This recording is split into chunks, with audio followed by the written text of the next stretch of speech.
First off, I'd like to thank these amazing people who decided to support me directly and make my work here on the platform so much easier. And remember, if you also want to help me out, the missile knows where the join button is at all times.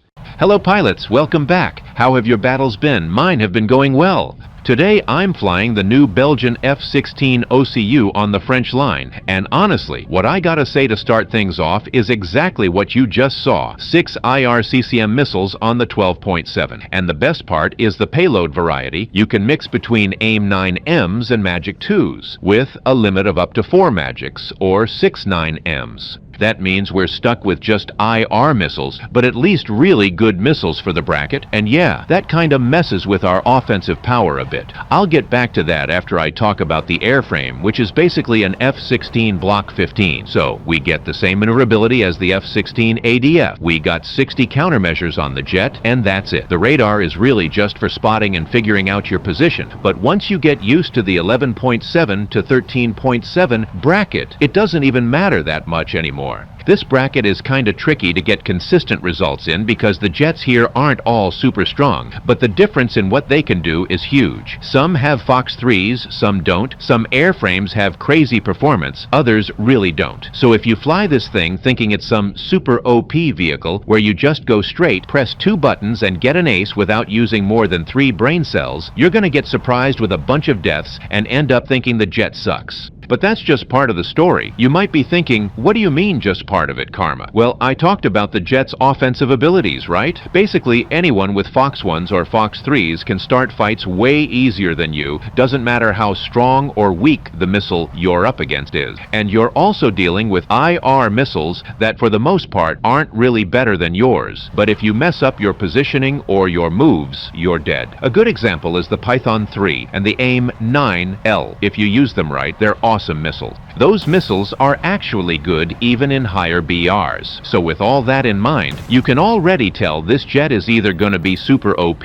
or just straight up trash in your matches, especially when you think about stuff like its current BR of 12.7 or the way you play. The jet is basically an anomaly that shows how compressed the game still is, because obviously this thing isn't really 12.7, but at the same time, in an up tire, it's already garbage. And if you bump it up to 13.0, you just kill it. Like, come on, a Su-27 is 13.0, guys. If you play more chill, sticking to multipathing with your team, you're gonna struggle a lot with just 60 countermeasures. You won't get many kills. And honestly, that kind of gameplay doesn't have the best survival rate, right? For all the reasons I said before, radar missiles, well-used IRs coming from your 6, life's tough. If you're interested in this jet or already bought it, I gotta say it might be a risky investment, cause this thing is not cheap at all. You're dropping 8,000 Golden Eagle on an F-16, and if you got it for free, you're still paying with your time. It could just get nerfed, or maybe it'll stay like this forever. Who knows? Snail always makes the wrong calls when it comes to balancing, or they just keep putting off the right decisions until it barely matters anymore. All just to make you spend money on whatever's broken next. That's the real Snail bias. It's not about France with the Rafale or Russian tank bias. The real bias is just making you look like a clown. But to help you get around all that,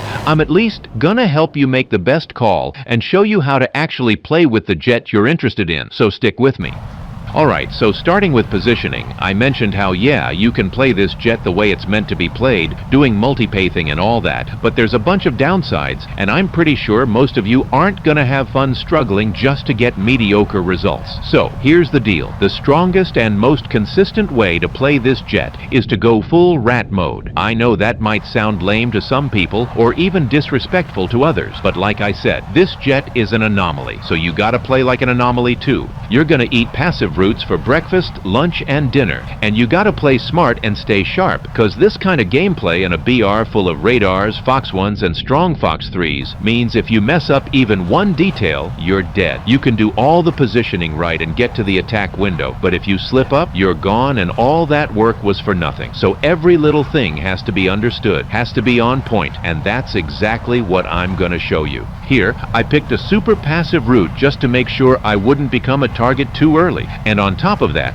I even found a target flying close by, so it's worth going for an attack before heading into the furball.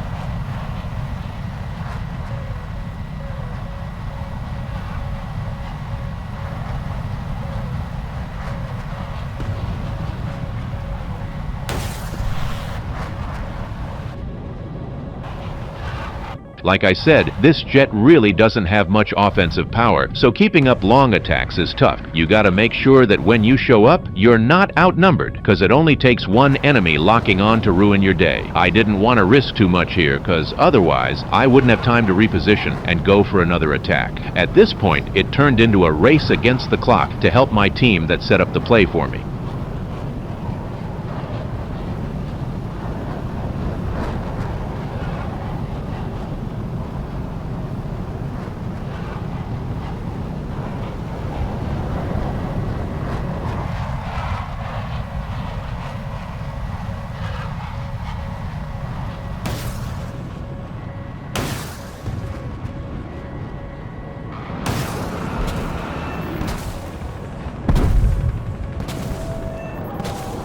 Things are still kind of balanced even in a 2 versus 3, because I took advantage of the chance my teammates set up. Now imagine if 1 or 2 of my frags had survived, it could have been a whole different story and way tougher for me. And before you start thinking that Ice I just fragged is some paid actor, it's not really common to see an F-16 using an IR in a head-on, so he probably thought it was a Fox 1 or Fox 3. So before you roast the guy, just remember it could have been you in his place. Back to the match, I'm in a 1 versus 2, but it's actually pretty easy to win. I outmaneuver both of them, and I've got plenty of fuel, plus I'm in a good spot. So now it's just about being patient and keeping a clear head to pick the right line.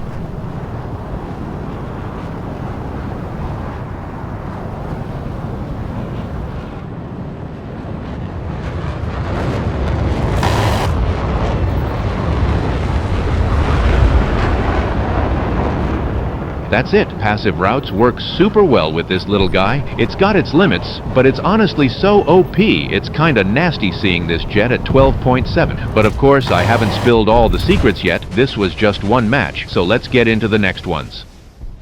Alright, let's talk about positioning in the second match. I just spawned in and I'm picking another super passive route. Yeah, I'm playing far back, but the team makes it look like I'm just looping around the map, which isn't the case. Everyone's just going super aggressive, multi-pathing right down the middle, cause as you can guess, this isn't exactly the most experienced lobby. That's just how this bracket is in general, and that's one of the main reasons I'm not really a big fan of playing here too much. I'd say in a healthy match, at most a third of the team goes aggressive, more than that, and it's just chaos. But of course, dreaming of a top tier where everyone plays as a team and actually talks like it was back in 2013 is just too much, right? Like, who's really gonna learn to play a tough jet in a match that actually needs some knowledge to play, especially in 2025? Not gonna lie, positioning like this is a pretty advanced mind game, cause with every turn you make, you gotta figure out where the fight's going, where your teammate's attention is, where your enemy's looking, just to even get close and pull off those nasty plays I showed you. And even then, this kind of gameplay only seems strong because there's a bunch of things helping it. One is the spot system, which isn't always great, but sometimes it'll just get you killed by itself. The second thing that really makes this playstyle work is how little attention players pay, both teammates and enemies, cause honestly, it's super easy to counter. All it takes is someone looking at me, and the moment I get spotted, it's over. I can literally die without doing anything, cause at that point, there's gonna be a ton of Fox 1s and 3s coming my way, and I barely have enough countermeasures to deal with one Sukhoi. Sadly, the balance metrics are totally messed up and unrealistic because they're based on a community that's already flawed. It sucks. But now that I've explained a few more important things for you to actually do well flying this thing,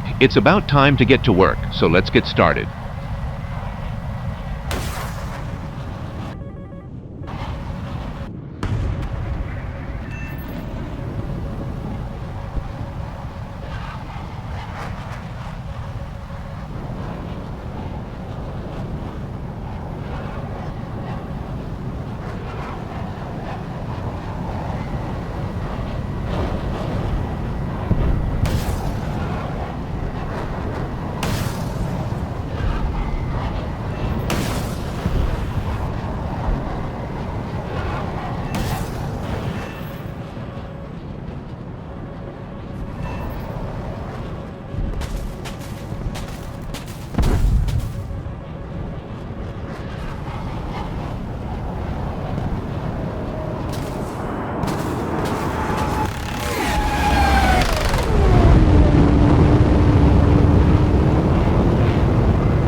Here's where the guy popped up out of nowhere behind the mountain while I was aiming at the flanker. By the time I noticed him on the minimap, it was already kinda too late. It happens.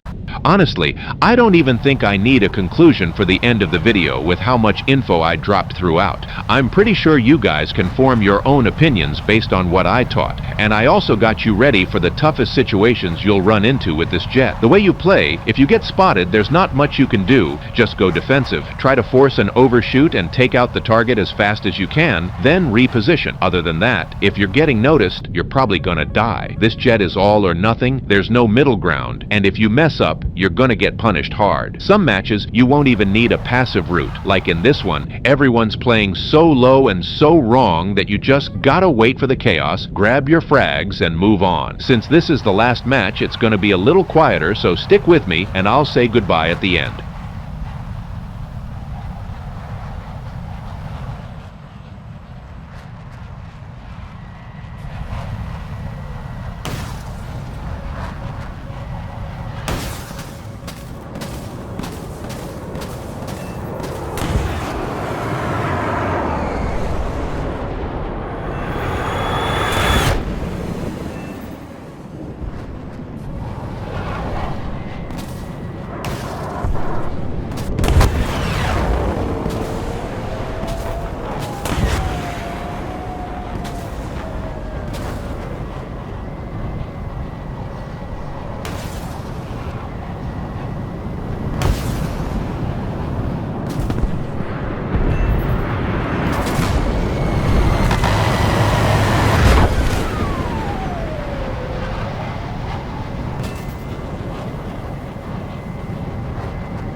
Alright folks, that's all for today. Hope you liked it. Do you agree or disagree with anything I said? Tell me down in the comments. Your feedback is super important to me. The video ends, but the chat stays. Karma out.